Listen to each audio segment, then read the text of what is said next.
Hey mga kabarangay! Tito Boy Abunda, yung show niya. So alam ko yan yung one interview. Pero hindi lang ako mag-isa. Kasama ko si Arvin Santos. So pinakabahan kami.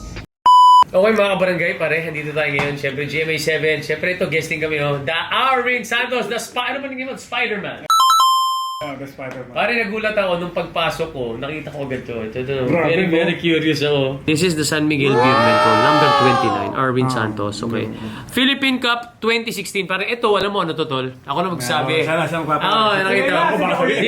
This, This is yung Miracle Run. Okay, the Miracle Run. Tama. Pare sa sports, wala pang nakakagawa na best of 7, 3-0 na ang score, 3 na yung kalaban, 0 ang San Miguel, and yet, in-sweep niya 4-0. Pare, ano ba nangyari? Ano bang motivation sa niyo nun? sa sports meron nakagawa. Pero rugby, ano siya. Oo, hindi basketball. Sinners kasi yan eh. Pero sa basketball, wala talaga. Okay. Ito yun ang basketball. Pero ano pakiramdam niyo yun? Kasi pare, 0 down 3-0, pare ako sa player as a PBA player, tatamarin na kami. Wala na. Sa inyo na yan. Totoo. Ano nangyari? Ano bang, ano yung nag-ignite sa inyo?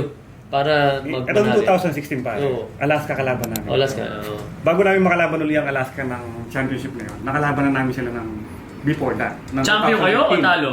Tinalo namin sila. Champion kayo nun? Oo, champion kami. So, pangalawang paghaharap namin yun. Rematch. So, rematch. So, kasi feeling namin talagang gustong nilang bumawi. Talagang, nakita mo naman, di naman madidinay. 3-0 na lang kami talaga. Oh, first 3 games. So, kami nung 3-0 na, ang gusto lang namin nun, makahisa lang tayo. Talaga? Makakaya naman, baka sabihin naman ng mga tao. Kaya tayo. Sweet kayo, oo. Makahisa lang tayo, isa lang. Oo. Ngayon, pinilit namin. Game 4. Game 4. Pinilit namin, nag-overtime pa. Oo, hindi ka pa rin pala. Nag-overtime ba talaga? Kala namin yun na. Pero parang wala pa rin bumitaw. Nandun pa rin yung si Junmar at that time, wala pa. What do you mean wala pa? Injured. Wala siya Si roon. Leo Campo, ang sentro, tapos si Gabi Spina, so may sentro. Kumbaga, mga role player ang naglalaro. Oo, player. Oo. Na-injure si Junmar noon. Kaya kabi, makaisa lang tayo, pre. Okay na tayo. Bibigyan na natin, parang ganun. Nakaita kami. Isa, 3-1. Okay, okay na. Oo, isa. So, Hindi na mapapaya. alam mo naman yung mga coach natin, kagaya nila Coach Leo, Oo. manghihinayang pa rin dun sa, kung nagawa natin makaisa, isa pa tayo, sinihiri pa tayo lang. Baka, at least, di ba? Pahirapan natin sila ng konti.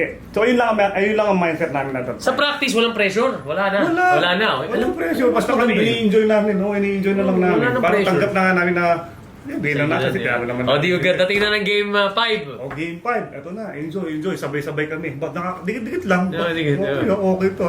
Maganda nilalaro. Pandang ulit, si Junmar pa ready na.